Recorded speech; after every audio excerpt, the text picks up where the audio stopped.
3 nights ago, I got a motion alert from my doorbell camera at exactly 3:14 a.m. At first, I thought it was just a raccoon, or maybe a neighbor walking by.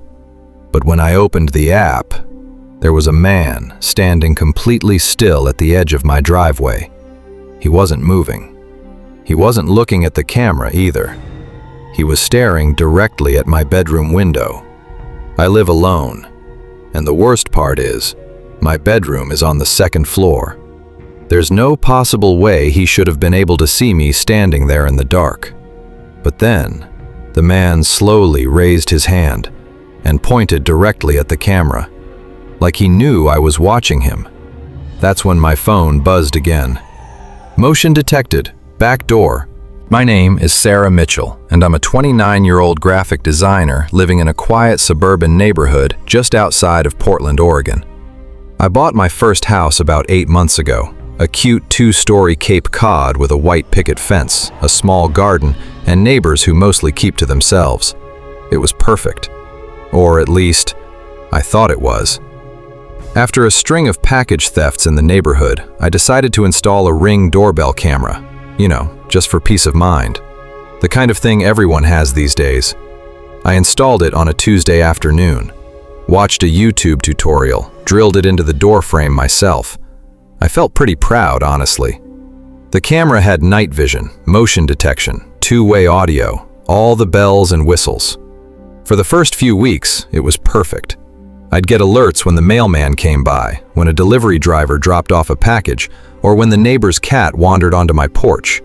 Nothing unusual, nothing scary. Until 3 nights ago. It was a Thursday night. I'd stayed up late binge-watching some true crime documentary on Netflix. Ironic, I know. I finally dragged myself to bed around 2:45 a.m., exhausted but unable to sleep. You know that feeling when you're tired but your brain just won't shut off? I was lying there in the dark, scrolling through my phone when the notification popped up. Motion detected at front door, 3:14 a.m. I almost ignored it, but something made me tap on it. The app took a few seconds to load. Those few seconds felt like forever. And then the video feed opened. The camera's night vision cast everything in that eerie black and white glow. I could see my driveway, the street beyond, the oak tree in my front yard swaying slightly in the wind. And then I saw him. A man standing at the edge of my driveway, right where the sidewalk meets the concrete. He was tall, maybe 6'2", 6'3", wearing dark clothes, a hoodie, I think. His face was hidden in shadow. But here's the thing that made my stomach drop. He wasn't moving. Not at all. Most people, if they're walking by at night, they're moving. They're going somewhere. But this guy, he was just standing there, perfectly still, like a statue. I held my breath, watching the screen. Maybe he's just checking his phone, I whispered to myself. Maybe he's waiting for an Uber or something. But then I noticed where he was looking. He wasn't looking at his phone. He wasn't looking at the street. He was staring up, directly at my bedroom window. My heart started pounding. I was on the second floor. My bedroom curtains were drawn, but there's a small gap in the middle where they don't quite close all the way. I'd been standing right there just a few minutes earlier, looking out at the street before getting into bed. Could he have seen me? I slowly got out of bed and moved toward the window, careful not to make a sound, even though I knew that was ridiculous. He was outside. He couldn't hear me. I peeked through the gap in the curtains. I couldn't see him from this angle. My porch light was off, and the oak tree blocked most of the view. So I looked back at my phone. He was still there, still staring up. And then, as I watched, he did something that made every hair on my body stand on end. He slowly raised his right hand and pointed, not at the window, at the camera. His finger was aimed directly at the lens, like he knew I was watching him, like he wanted me to know that he knew. I gasped and dropped my phone onto the bed. My hands were shaking. I picked it back up, heart hammering in my chest, and looked at the screen again. The man was gone. Just gone. The driveway was empty. I rewound the footage, watching it again. He pointed at the camera, and then, in the very next second, he just stepped backward into the darkness and disappeared. No car, No sound, nothing. That's when my phone buzzed again. Another notification. Motion detected, back door, 3:16 a.m. I froze. My house has 2 cameras, one at the front door and one at the back door leading to my small backyard. I'd almost forgotten about the second one. My thumb hovered over the notification. Every instinct in my body was screaming at me not to open it. But I did. The back door camera feed loaded. The backyard was smaller, enclosed by a wooden fence. There was a small patio, a grill I barely used, and a motion sensor light that I'd installed myself. The light wasn't on. That was the first thing I noticed. It should have been on. The camera detected motion, so why wasn't the light on? And then I saw him. The same man, standing just outside the back door. His face was closer to the camera this time, still hidden under the hood, but I could see his chin, his mouth. He was smiling. Not a friendly smile, a wide, unnatural grin that made my skin crawl. He wasn't looking at the camera this time. He was looking at the door handle. I watched in horror as his hand reached out, slowly, deliberately, and wrapped around the handle. He twisted it. The door didn't open. Thank God I'd locked it. But he kept twisting, slowly, testing it. And then he stopped. He stepped back, tilted his head, and then he looked directly into the camera. That's when I heard it, a soft knock, knock, knock from downstairs. I nearly screamed. It was coming from the back door. He was knocking. I couldn't move. I was paralyzed, sitting on my bed, staring at my phone. On the screen, I watched him knock again. 3 slow, deliberate knocks. Knock, knock, knock. I could hear it echoing through my house. And then he stopped. He leaned closer to the camera, so close that his face filled the entire screen. I still couldn't see his eyes, just that horrible smile. And then he whispered something. I couldn't hear it through the camera's audio at first, so I turned the volume all the way up. He whispered it again. "I know you're watching, Sarah." My blood ran cold. He knew my name. He knew my name. I didn't know what to do. My mind was racing. Should I call 911? Should I grab a knife? Should I hide? I decided to call the police. My hands were shaking so badly I could barely unlock my phone. I dialed 911, pressed the phone to my ear. It rang once, twice. 911, what's your emergency? There's someone outside my house, I stammered. He's trying to get in. He's at my back door. Okay, ma'am, stay calm. What's your address? I gave her my address, my voice cracking. Are you in a safe location right now? I'm upstairs, in my bedroom. The doors are locked, but he knows my name. He said my name. Officers are on the way, ma'am. Stay on the line with me.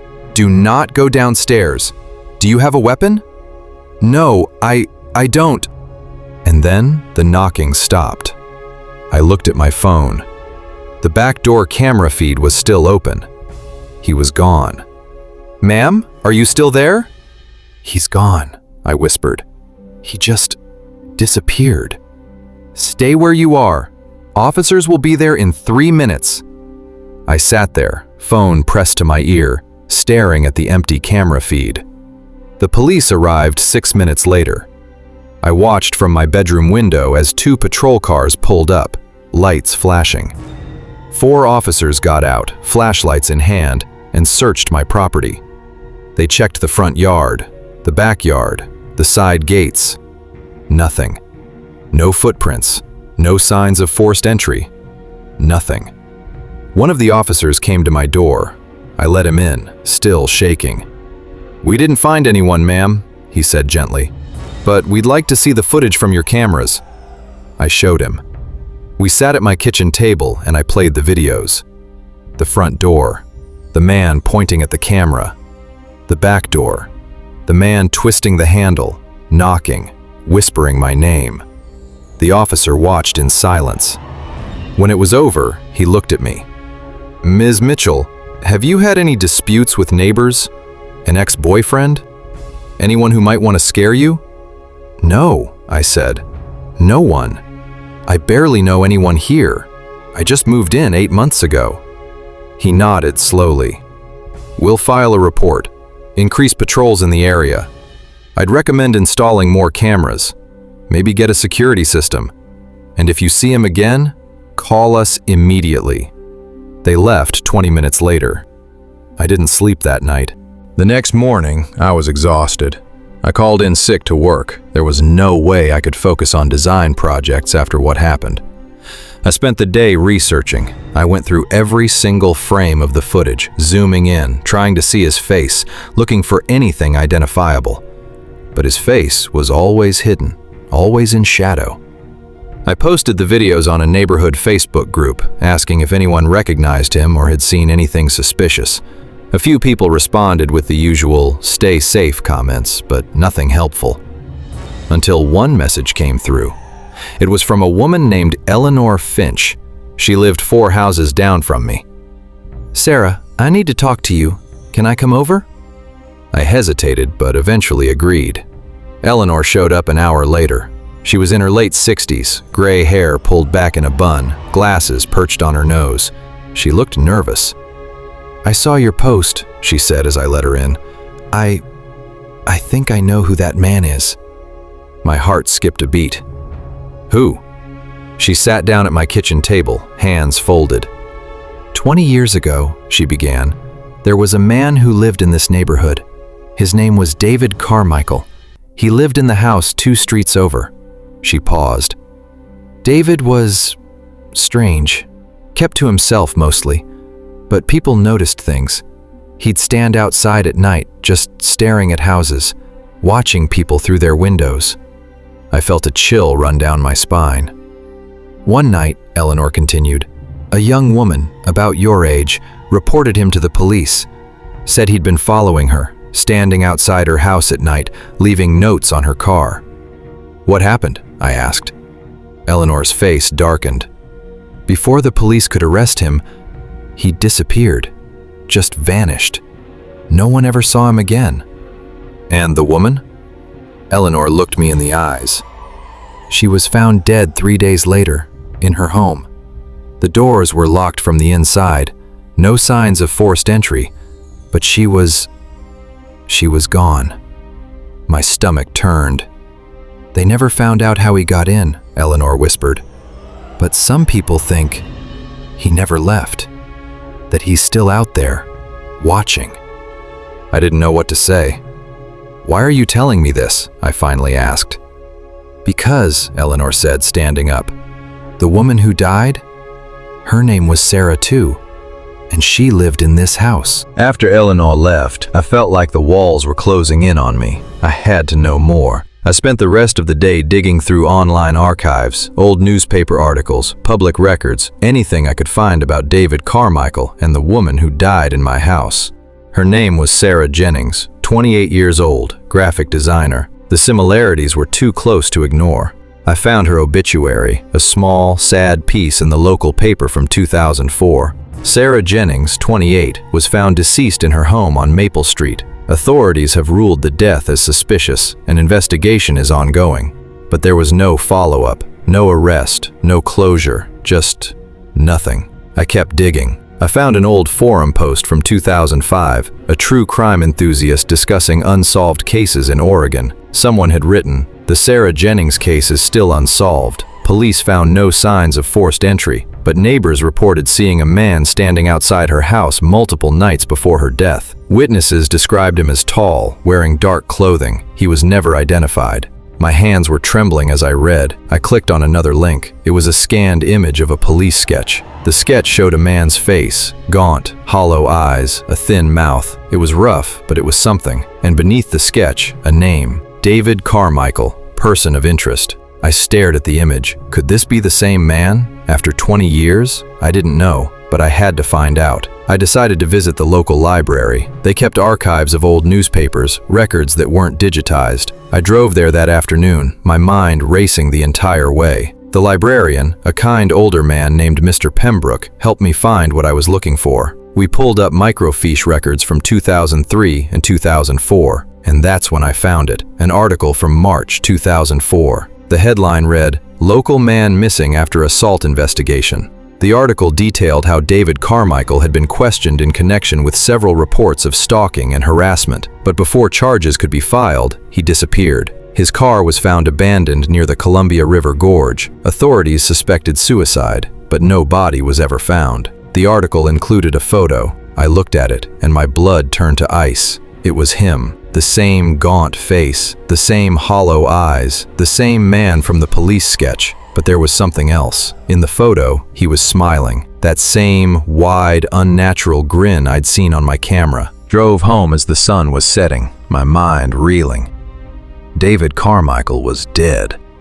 Or at least, presumed dead. So who, or what, was standing outside my house?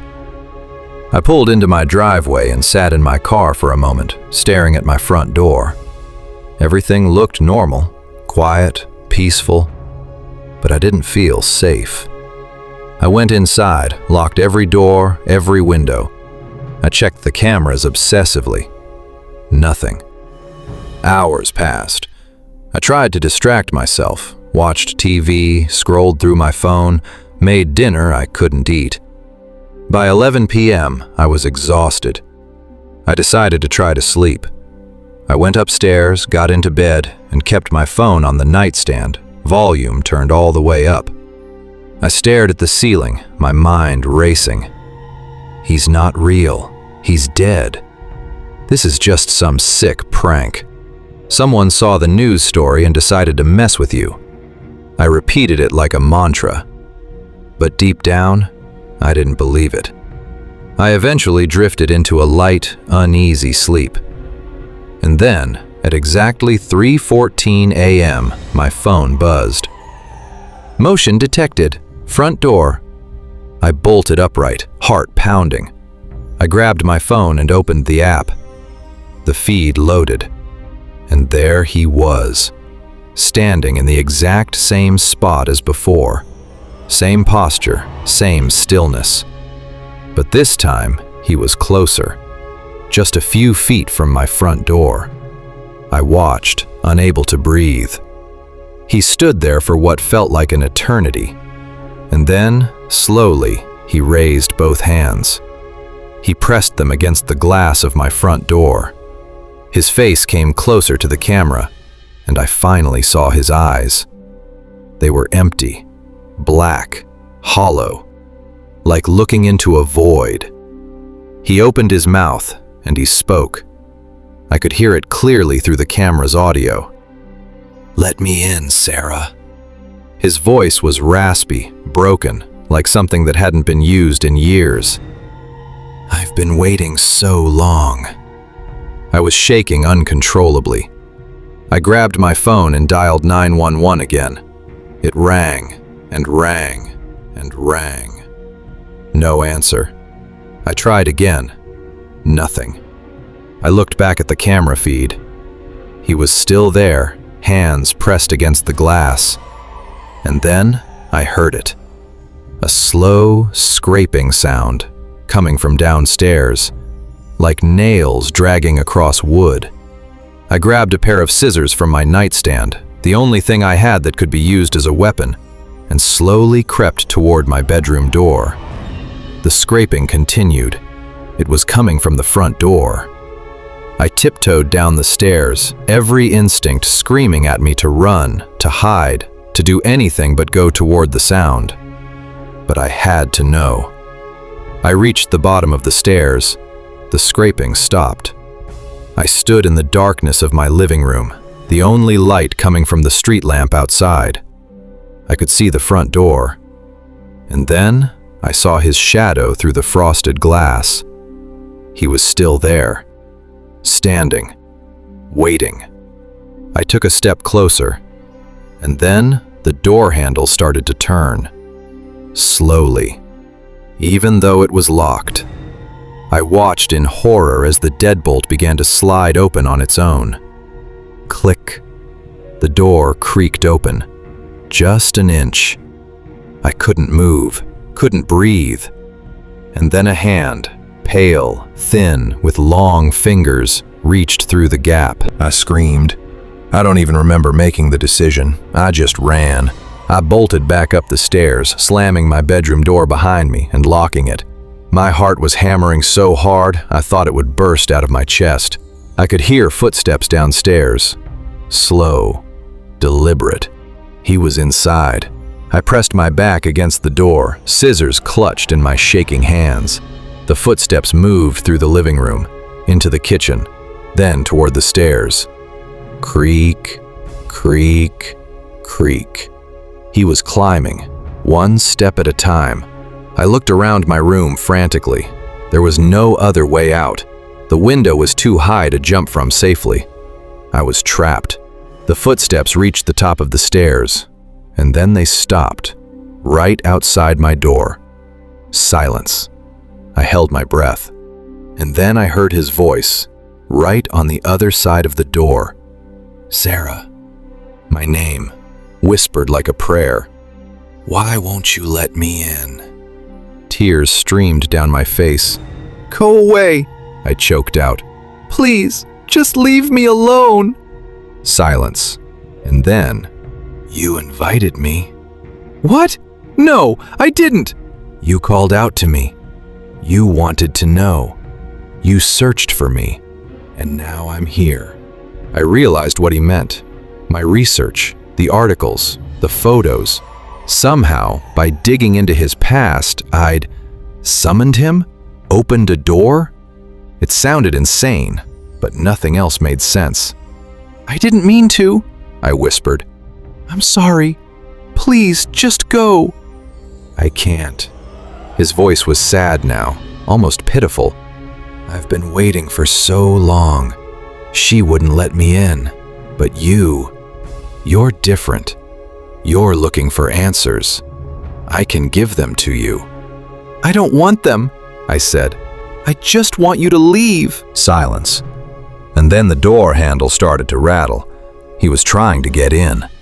I pressed harder against the door, but I could feel it straining against the lock. Stop! I screamed. Stop! The rattling stopped, and then I heard something that made my blood run cold. Scratching. He was scratching at the door.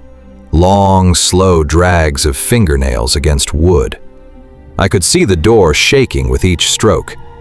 And then, a voice. Different this time. A woman's voice. Don't let him in. I gasped. It was coming from behind me. I turned around. Standing in the corner of my room, barely visible in the darkness, was a figure. A woman. Translucent. Flickering like a dying light bulb. She was young, late 20s, long dark hair, pale skin, and I knew immediately who she was. Sarah Jennings. He'll never leave, she said, her voice echoing. He'll stay with you forever, just like he stayed with me. How do I stop him? I asked desperately. You can't, she said. Not unless you finish what I started. What does that mean? She stepped closer, and I could see the sadness in her eyes. He's tied to this place, to this house. He died here, in the walls. What? After he killed me, he hid. The police searched, but they never found him. He's still here. His body. You have to find it. You have to set him free. The scratching at the door grew louder. Where? I shouted. The basement, she whispered. Behind the old furnace. He's been there all along. And then she was gone. The scratching stopped. The house fell silent. I stood there trembling, scissors still in hand. I knew what I had to do. I don't know where I found the courage. Maybe it wasn't courage at all. Maybe it was just the understanding that I had no other choice. I slowly unlocked my bedroom door, opened it. The hallway was empty. I crept down the stairs, every nerve in my body screaming at me to run. But I didn't. I reached the first floor. The front door was still open, swaying slightly in the breeze. I ignored it and walked toward the basement door. My house was old. The basement was unfinished. Concrete floors, exposed beams, a single hanging light bulb. I opened the door. The stairs creaked as I descended. The air was cold, damp. I reached the bottom and pulled the string to turn on the light. It flickered to life, casting long shadows across the room. In the corner, I saw the old furnace, rusted, unused. I walked toward it, my hands shaking. Behind it, the wall looked wrong. There was a section of drywall that was newer than the rest, patched, painted over. I pressed my hand against it. It was hollow. I grabbed a crowbar from a toolbox nearby and pried at the edges. The drywall cracked, crumbled. And then I saw it. A gap in the wall, and inside, bones. A skeleton, crumpled and decayed, still wearing the rotted remains of dark clothing. I staggered backward, dropping the crowbar. David Carmichael. He'd been here the whole time. And then I heard footsteps behind me. I spun around. He was standing at the bottom of the stairs, but he looked different now, faded, weak. "You found me," he whispered. I couldn't speak. "Thank you."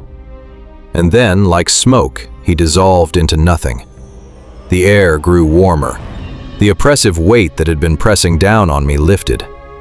He was gone. I called the police. They came and recovered the remains. DNA confirmed it was David Carmichael. The case was finally closed. I moved out 2 weeks later. I couldn't stay in that house, not after everything. I live in an apartment now, 7th floor, no doorbell camera. I don't need one. But sometimes, late at night, when I'm lying in bed, I still check my phone, just to make sure. Because part of me wonders, what if there are others? What if he wasn't the only one? What if, by looking into the darkness, I invited something else in? I guess I'll never know. But I do know one thing. I'll never ignore a doorbell camera alert again.